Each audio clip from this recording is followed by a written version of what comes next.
Hello दोस्तों, स्वागत है आप सभी का आपके अपने YouTube चैनल एडीएस लर्निंग पे। आज से हम लोग मैथ्स का प्रैक्टिस सेट स्टार्ट कर रहे हैं। क्या करना है, वीडियो को पॉज करके आराम से क्वेश्चन को आप अटेम्प्ट करेंगे, बनाएंगे, सॉल्व करेंगे और आपका आंसर कमेंट बॉक्स में कमेंट करेंगे। अगर ये वीडियो आपको सही लगता है, अच्छा लगता है, तो आप अपने दोस्तों के साथ भी इसे शेयर करेंगे। चलिए पहले क्वेश्चन की ओर चले बच्चों। दोस्तों क्या कह रहा है कि 1940 के अंकित मूल्य वाली एक वस्तु को 15% की छूट पर बेचा गया, तो वस्तु किस मूल्य में बेची गई। अपने पास जो अंकित मूल्य है, अंकित मूल्य एमपी कितना दिया हुआ है 1940। जब आप अंकित मूल्य से डिस्काउंट माइनस करते हैं तो अपने पास क्या आता है, सेलिंग प्राइस आता है, सेलिंग प्राइस। अब ध्यान देना ये डिस्काउंट कितना देने की बात हो रही बच्चों, 1940। डिस्काउंट कितना देने की बात हो रही है, 15%। तो 15% को तोड़ दो। ध्यान देना, मैं यहाँ पे लिख दूँ 15% है, 15% को तोड़ दिया हम लोगों ने 10% प्लस 5%। अगर हमने 10% की वैल्यू निकाल ली, उसका आधा कर देंगे तो 5% मिल जाएगा। तो ये क्या आ जाएगा 194। ये क्या आ गया अपने पास, 10% आ गया। इसका आधा कर दे तो 5% आ जाएगा। ये क्या हो जाएगा, 194 को 2 से डिवाइड करोगे, 9 और 7, तो अपने पास जो सेलिंग प्राइस आएगा वो कितना आएगा, 1940 माइनस 194 प्लस 97, 194 प्लस 97। ये चीज़ें क्या आ गई, चलिए सॉल्व करें। 7 और 4 मिलके 11, 19 और 9 मिलके क्या बनाएगा 28 और 1 29, 291। माइनस कर दें, 0 से 1 9, ये बच गया 3, 3 से 13, तो ये 4। आगे जाने की आवश्यकता नहीं है। 49 कहाँ पे आ गया लास्ट में, 49 ये चीज़ है अब एक चीज़ और समझिए, ये था अपना पास फर्स्ट अप्रोच, ये था अपने पास फर्स्ट अप्रोच, पहला तरीका। सेकंड अप्रोच देखें, सेकंड अप्रोच ध्यान देना बच्चे। अगर अपने पास एमपी 100 यूनिट है, 15% डिस्काउंट देंगे तो ये क्या आएगा 85 यूनिट। ये अपने पास एमपी, एमपी से डिस्काउंट माइनस होकर क्या आएगा, सेलिंग प्राइस, विक्रय मूल्य। क्लियर है। अब ये क्या कह रहा है कि भाई साहब अंकित मूल्य इतना, अंकित मूल्य इतना, हमें वस्तु का बेची गई मूल्य निकालना है, मतलब विक्रय मूल्य। तो ऑब्वियस सी बात है भाई साहब, 100 यूनिट की वैल्यू कितनी अपने पास 1940, 1 यूनिट की वैल्यू निकाल दें, 1940 को 100 से डिवाइड किया। अब हमें 85 यूनिट चाहिए, 85 यूनिट निकाल दें, 1940 डिवाइडेड बाई 100 इंटू 85। जो कैंसिल हो रहा है उसे कैंसिल कर दो, ये 0 से 0, 5 से काट दे, ये 17 और ये 2, 2 से ये 9 और 7, 97, 97 इंटू 17, 970, हाँ, तो ये 1649, 1649। कौन सा ऑप्शन है, option number C. Next question है आपके स्क्रीन पे। आराम से क्या करना है, फिर से कह रहा हूँ, वीडियो पॉज करो, सॉल्व करो, देन कमेंट करो। अगर आप नहीं कर पा रहे हो तो कोई बात नहीं। चले सॉल्यूशन की ओर, आराम से देखना बच्चे, इजी क्वेश्चन है। A hostel mess required 217 eggs for a week. A week 7 दिन, 7 डेज के लिए हमें कितने अंडे चाहिए होते भाई साहब, 217 एग्स चाहिए होते, अंडे चाहिए होते हैं। How many eggs will it require in total for July August September month. तो ध्यान देना, जुलाई, जुलाई के बाद क्या है अगस्त, और फिर क्या अपने पास सितंबर। हम सभी को पता है कि बच्चे जुलाई और अगस्त जो दिन होता है वो कितने दिनों का होता है, 31 दिनों का होता है। तो ये 31, 31, और ये सितंबर कितने दिन का होता है बच्चे, 30 दिनों का होता है। ये टोटल कंबाइंड होकर सभी को ऐड कर दें तो कितना हो जाएगा 92, 92 डेज होगा। मतलब हमें 7 दिन में भाई साहब 217 अंडे लगते हैं, तो 92 डेज में क्या ये नहीं निकाल पाओगे। चलो मैं लिख दूँ, 7 दिन में कितने अंडे खत्म होते हैं 217।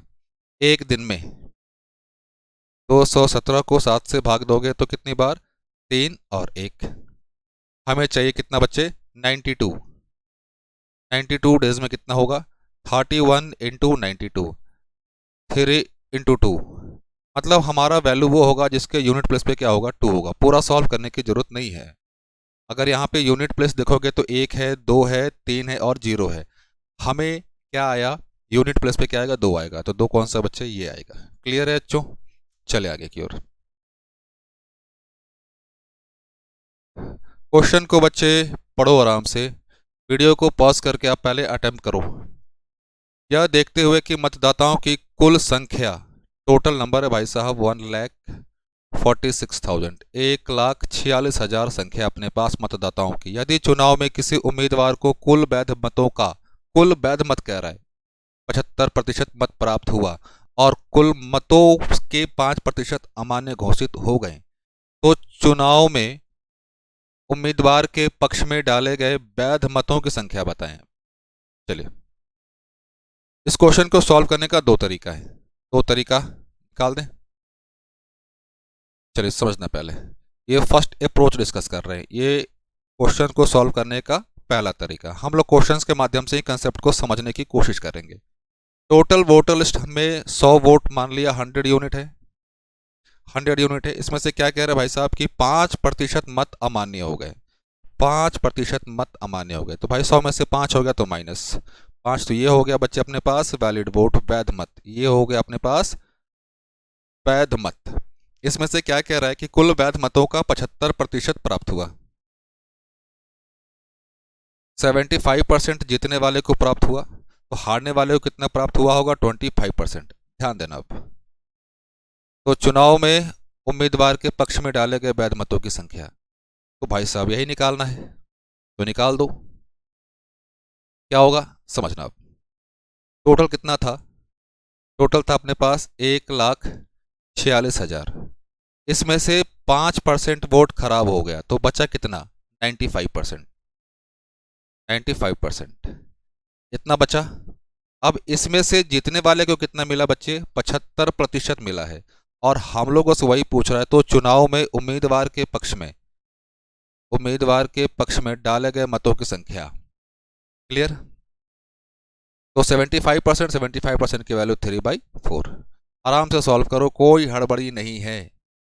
0 2 0 कैंसिल आउट हो गया, 4 से कैंसिल, 4 से कट जाएगा, 12 26 24 कट जाएगा। हाँ, 4 से 3 मरतबे 12, तो 24, 8 24, 2 5, 385 क्या आ गया अपने पास, 385 इंटू 95 इंटू 3। यूनिट प्लेस पे क्या आएगा ध्यान देना, 5 5 गुने 25 और 3 25 5 15। यूनिट प्लेस पे क्या आएगा, 5 आएगा। यूनिट प्लेस पे क्या आएगा, 5 आएगा। ऑब्वियस सी बात है, इसको ज़्यादा सॉल्व करने की आवश्यकता हम लोगों को नहीं पड़ी। कौन से तरीके से हो गया, यूनिट डिजिट वाले तरीके से हो गया, यूनिट डिजिट वाले तरीके से हम लोगों ने आंसर को टेक आउट कर लिया। चलिए क्वेश्चन की ओर बच्चों, क्वेश्चन जरा पढ़ो आराम से बच्चों, थोड़ा सा लेंथी स्टेटमेंट है लेकिन पढ़िए आराम से। क्या कह रहा है कि भाई साहब पी और क्यू मिलकर एक कार्य को 30 दिनों में पूरा करते हैं, पी और क्यू, फिर क्यू और आर मिलकर उसी काम को 24 दिनों में पूरा करते हैं, आर और पी मिलकर उसी काम को 20 दिनों में। चुपचाप एक तरफ लिख ले, पी प्लस क्यू, फिर अपने पास Q plus R, P plus Q, Q plus R, और उसके बाद क्या है, R plus P, R plus P. कितना दिन लेते हैं बच्चे, पी प्लस क्यू ले रहा है 30 दिन, क्यू प्लस आर 24 दिन, और P plus R, R plus P वही 20 दिन।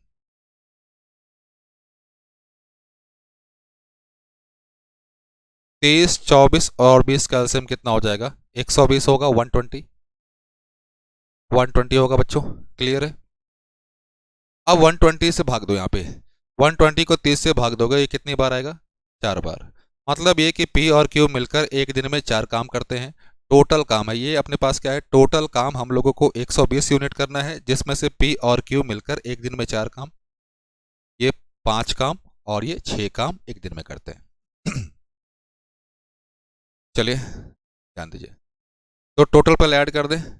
टोटल जब ऐड करोगे तो 2 times P plus Q plus R आ जाएगा। कितना हो गया, 6 4 10 5 15, मतलब P plus Q plus R, ये एक दिन में कितना काम करते हैं? 15/2। एक दिन में कितना काम करते हैं? 15/2। क्या कह रहा है कि उन्होंने एक साथ काम करना शुरू किया, लेकिन Q और R ने 10 दिनों बाद, Q और R ने 10 दिनों बाद, मतलब ये कि भाई साहब 10 दिन बाद छोड़ा। इसका मतलब ये कि इन सभी ने मिलकर 10 दिन तक तो काम किया होगा। 10 दिन तक तो काम किया। 10 दिन में कितना काम किया? 150/2, मतलब 75 यूनिट। 75 यूनिट काम किया। टोटल कितना था? टोटल काम था 120 यूनिट। 120 में से 75 यूनिट हो चुका है, तो बचा कितना?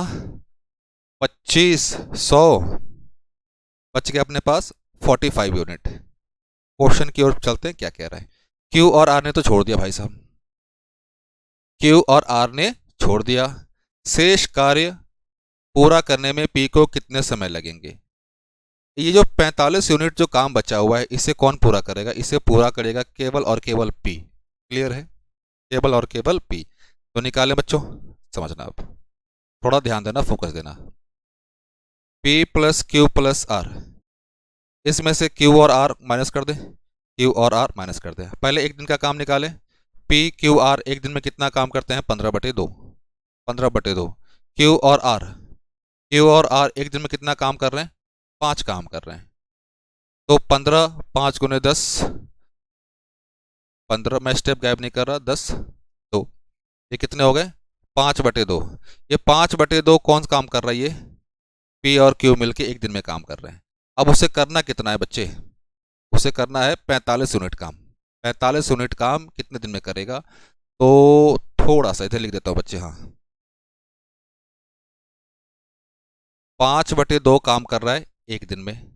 एक काम करेगा 2/5 में। कितना करना है? 45 यूनिट काम। तो 2/5 गुने 45, ये हो गया टोटल कितना? 15।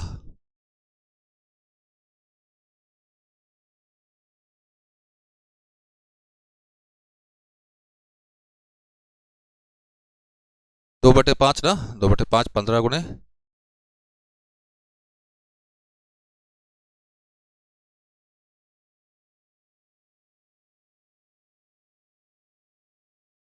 तीस काम हो गया। तो ये टोटल काम करने में, 45 यूनिट काम करने में कितना समय लग गया उसको? पी को 30 दिन। अब एक चीज समझना पहले,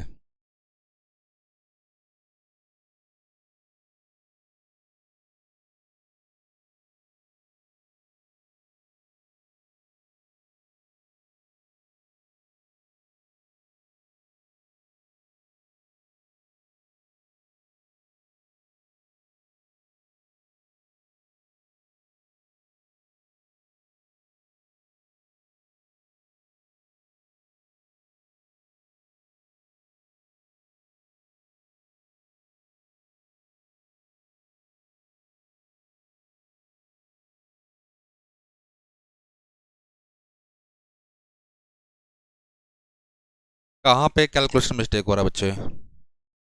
एक बार यहाँ देख ले। 5/2 यूनिट काम कर रहा है वो एक दिन में।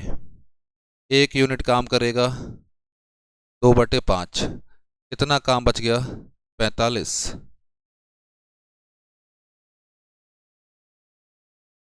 2/5 गुने 45,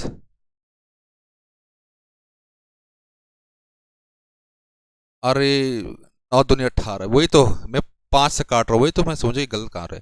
ये बच्चे क्या हो जाएगा? 9 होगा ना। तो 9 गुने 2 की मिलकर क्या हो गया? 18। तो बच्चे 18 दिन। थोड़ी हड़बड़ी में थोड़ा कैलकुलेशन मिस्टेक हो गया बच्चे, सॉरी उसके लिए।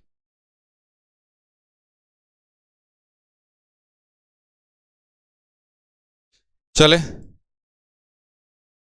क्वेश्चन पढ़ा जाए बच्चों। एक शंक्वाकार बर्तन की त्रिज्या, कोनिकल शेप, त्रिज्या आराम से लिख दे। त्रिज्या का मतलब रेडियस, कितना बच्चे अपने पास? 21 सेंटीमीटर। फिर एक ऊंचाई, स्लांट हाइट, और स्लांट हाइट को हम लोग जनरली एल से डिनोट करते हैं, ये कितना अपने पास? 25 सेंटीमीटर। यदि बर्तन के बकड़िए भाग को सफेद रंग से, बकड़िए भाग कहने का मतलब outer area, outer part paint करता है, तो पेंट करने का जो खर्चा है अपने पास कितना है 1.5 पर सेंटीमीटर स्क्वायर की दर से, तो टोटल हमें एक्सपेंस निकालना है। ऑब्वियस सी बात है भाई, हमें फिर कोन का क्या निकालना पड़ेगा, हमें कोन का निकालना पड़ेगा लेटरल सरफेस एरिया कह लो या curved surface area, lateral surface area या कर्व्ड सरफेस एरिया निकालना पड़ेगा। निकाले कोन का लेटरल सरफेस एरिया क्या होता है पाई आर एल, तो 22/7, आर की वैल्यू 21, एल की वैल्यू बच्चे 25, ये कट गया 3 टाइम्स, ये अपने पास आ गया स्क्वायर यूनिट, स्क्वायर यूनिट। अब हमें पता है कि भाई साहब 1 सेंटीमीटर स्क्वायर को पेंट करने में 1.5 लगता है, तो इसको 1.5 से मल्टीप्लाई कर दो, 22 3 इंटू 25, इसको किससे मल्टीप्लाई कर दे 1.5 से, 1.5 से नीचे 10 आ गया, नीचे 10 आ गया। क्लियर बच्चों, चले आगे की ओर। अब ध्यान देना, मल्टीप्लाई कर दें, हाँ 25 और 15 इसका मल्टीप्लिकेशन सभी को पता होगा, रुक जाओ 22 गुने 3, 25 और 15 मिलके 375, नीचे में 10, 10 बाद में आराम से करेंगे सॉल्व, 10 आराम से भाग करेंगे, ये क्या हो जाएगा 66, 375 को 66 से गुना करें, 66 होगा ना ये, हाँ 10 से भाग बाद में देंगे बच्चों, कोई समस्या नहीं। 5 30 कैडी 3, 7 42 और 3 45 का 5 4, 6 18 और 4 22, ये क्या हो जाएगा 22 50, 22 50, 0 5 7 4 2, ये आ गया 24750, नीचे में 10, तो कौन सा वैल्यू बच्चों ऑप्शन नंबर ए। अच्छा क्वेश्चन है, क्वेश्चन को आप वीडियो को पॉज करके आराम से अटेम्प्ट करने की आप कोशिश करें।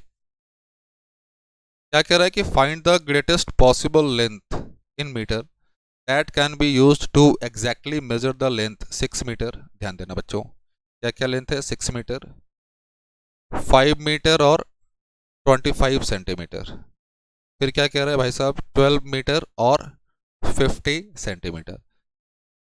हाँ मतलब हमें एक ऐसा वैल्यू निकालना है मेजरमेंट के लिए, स्केल के लिए, जिससे हम इन सभी को आराम से मेजर कर सकते हैं। मतलब ये कह लो कि आप इसका आप HCF निकाल दो, बस HCF निकाल दो, बस यही कहना चाह रहा है। पहले तो आप ये काम करो कि भाई साहब सभी का यूनिट सेम करो। क्वेश्चन में भी साफ साफ कह रहा है कि भाई साहब मीटर में चाहिए, मीटर में चाहिए तो इसको कन्वर्ट करें 6 मीटर, ये क्या हो जाएगा 5.25 मीटर, ये वाली वैल्यू का बच्चों ये हो जाएगा 12.50 मीटर। अब ध्यान देना, ऑप्शन में ध्यान दो पहले, कोई जरूरी नहीं कि निकालने बैठ जाओ, कोई जरूरी नहीं निकालने बैठ जाओ, इसमें से कोई ऐसी वैल्यू देख लो जो सभी को कैंसिल कर दे, 6 को भी कैंसिल कर दे, 5.25 12.50 को भी कैंसिल कर दो, 9 तो होगा नहीं, 35 से कटेगा नहीं, 35 से कौन सा नहीं कटेगा 6 वाला पार्ट नहीं कटेगा, कुछ ना कुछ रह जाएगा, 75 3/4, 3/4 नहीं, 6 नहीं कटेगा, तो ऑब्वियस सी बात है ये वाला। लेकिन लेकिन फिर से एक बार कर लिया जाए एक्सप्लेन, इसको जब तोड़ दिए तो 0.25 कितनी बार 4 बार में 100, तो 6 24 24, हाँ 24। इसकी बात करें 0.25 6 बार में 24, तो 20 बार में 5 1 21 21। इसकी बात करें 0.25 इंटू 12 तो 6 24 24 48 तो 50 50 बार में। अब ध्यान देना, यहाँ पे कुछ बच्चे कंफ्यूज करेंगे, थोड़ा ध्यान देना बच्चों, यहाँ पे ध्यान दो 0.25 0.25 0.25 ये वो वैल्यू है जो हर एक जगह है। अब अपने पास बच गया ये 24, इसका भी एक बार चेक कर लो क्योंकि हो सकता है कि यहाँ से भी कोई फैक्टर निकल जाए। क्लियर है, कोई कॉमन फैक्टर है 24 8 8 3, 3 से ये कट जाएगा लेकिन ये नहीं कट रहा,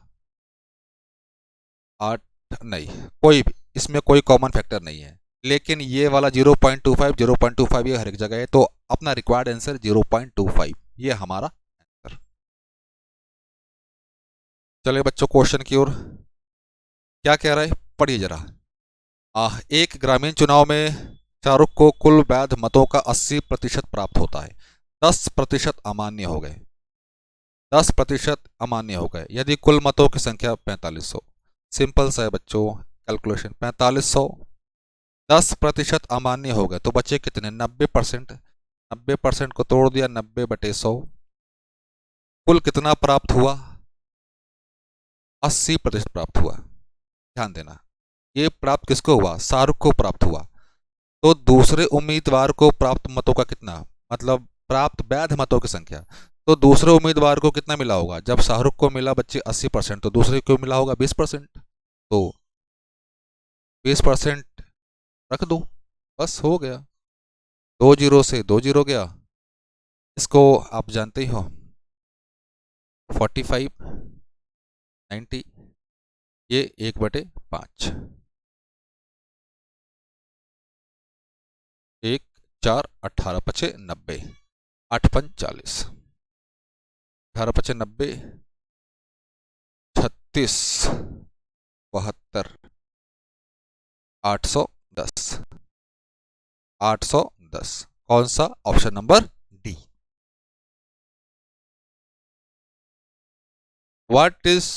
What will be the difference between total surface area and curved surface area of hemisphere? अपने पास हेमिस्फेयर है, hemisphere total surface area, total surface area, curved surface area, इसे कहते हैं lateral surface area, lateral surface area, वक्र पृष्ठ क्षेत्रफल कह दो, lateral surface area. Total surface area बच्चे क्या होगा, लैटरल क्या होगा, ध्यान देना, ये क्या होता है 2πr², टोटल क्या होता है 2πr² प्लस पाई,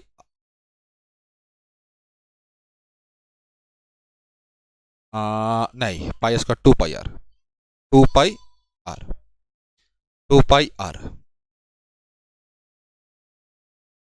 2πr, एक बार डायग्राम बना लिया जाए।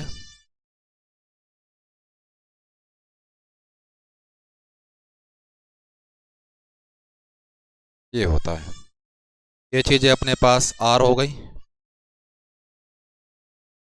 लैटरल सरफेस एरिया 2πr²,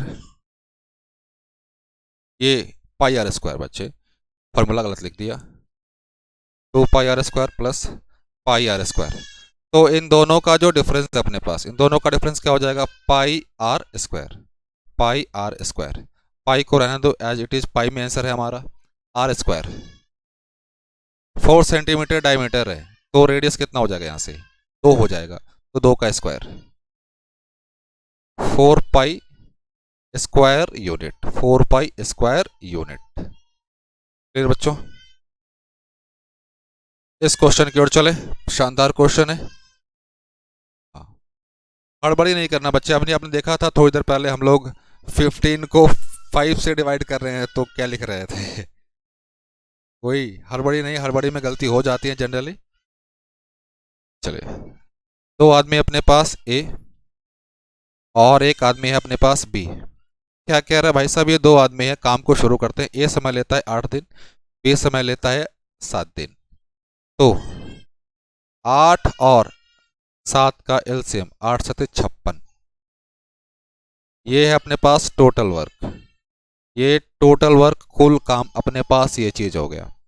ये 56 में 8 से भाग दोगे 7, यहाँ पे आ जाएगा 8, यहाँ पे आ जाएगा 8। क्लियर बच्चों, ये जो काम आया यहाँ पे, ये 1 दिन का काम आया, ये इफिशियंसी आया। क्या कहता है कि यदि वे उस पर ए से शुरू करते हैं, बारी बारी काम करते हैं, ए पहले ए करता है, ध्यान देना, ए काम करता है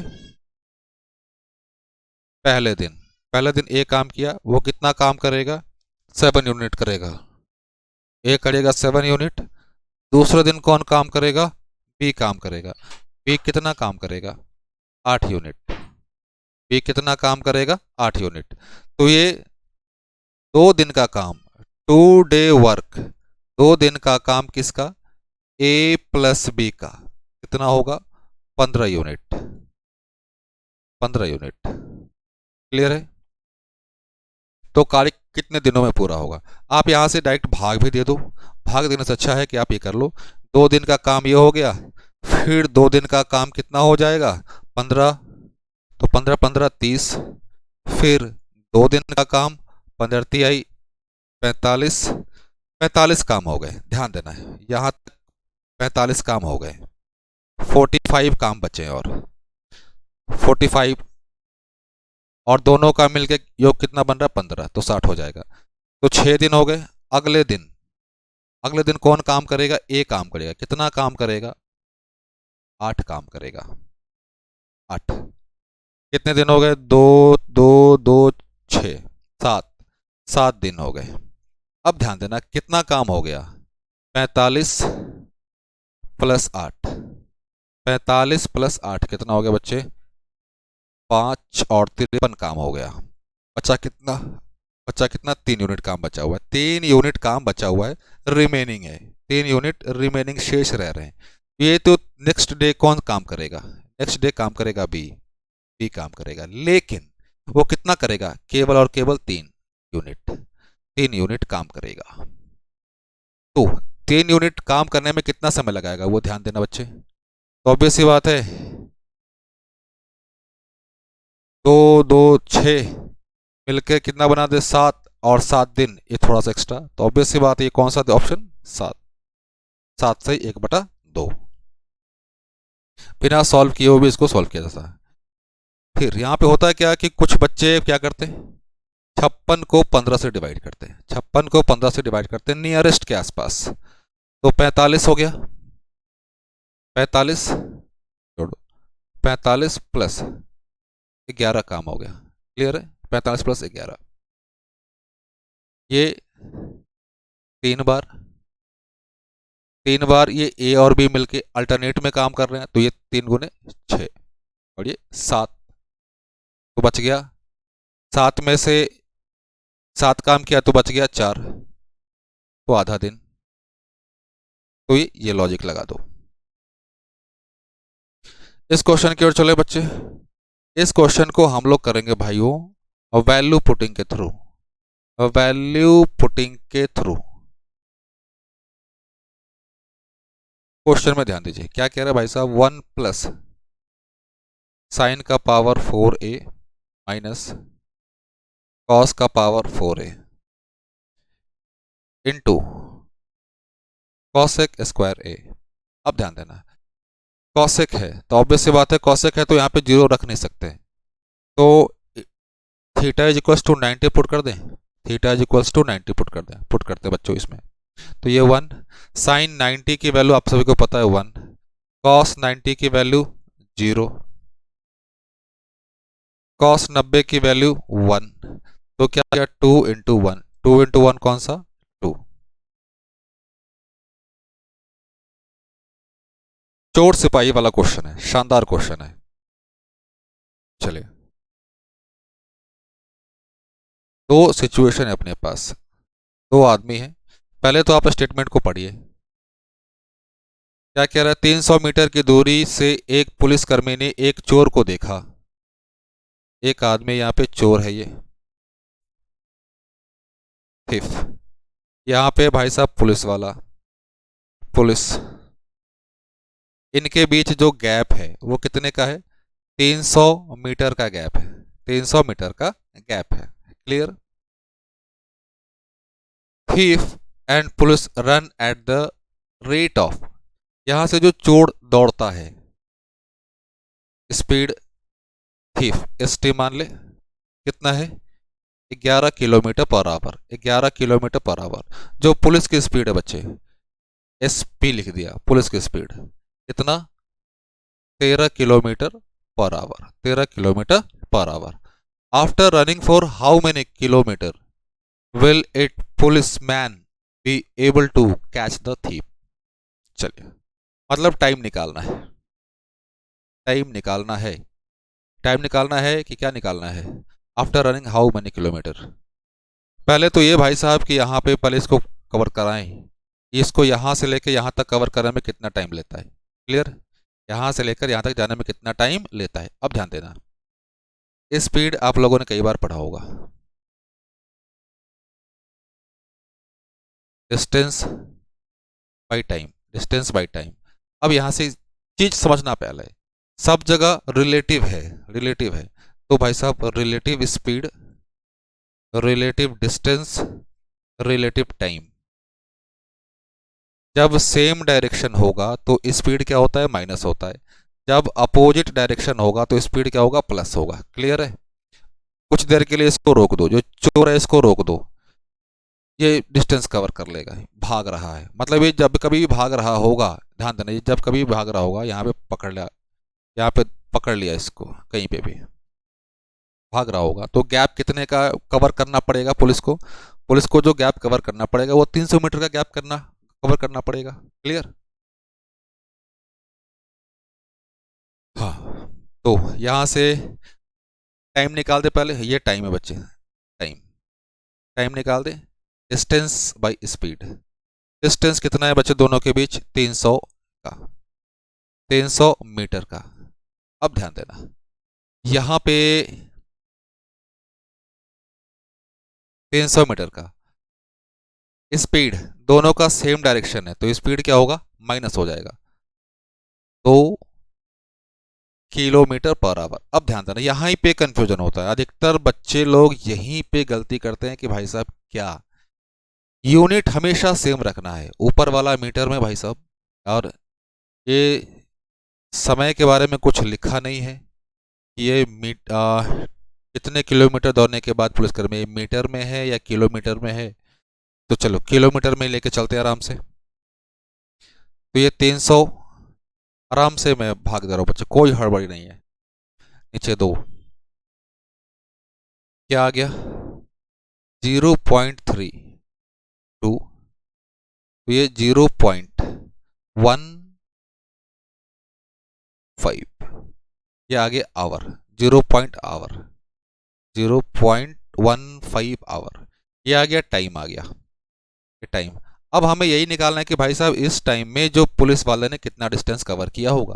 ऑब्वियस सी बात है, तो डिस्टेंस इज इक्वल टू क्या? Speed into time. स्पीड कितना बच्चे? 13, टाइम कितना अपने पास? 0.15, इसको तोड़ दे 100, 15 से गुना कर दे, 15 का 15, 15 तो 30, 45, 45, अरे 45 लिख रहा हूँ, 5 कैडी 4, 15 और 4 19, 100 से भाग दोगे तो 1.95 किलोमीटर, 1.95 किलोमीटर। कौन सा value? Option number D, option number D बच्चों। तो बच्चे आज के लिए इतना काफ़ी है। आप लोग अपना कमेंट के माध्यम से चीज़ें बताइए कि कैसी लग रही, नहीं लग रही, क्या इम्प्रूवमेंट चाहिए। तो अगर थोड़ा सा भी सेशन पसंद आया हो तो बच्चे अपने दोस्तों के साथ शेयर करना मत भूलिए, और ख़ासकर उन दोस्तों के साथ, उन बच्चों के साथ जिनको आवश्यकता है। तो all the best, thank you बच्चों, आज के लिए इतना काफ़ी है। मिलते हैं हम लोग अगले सेशन में। ऑल द बेस्ट, जय हिंद, जय भारत।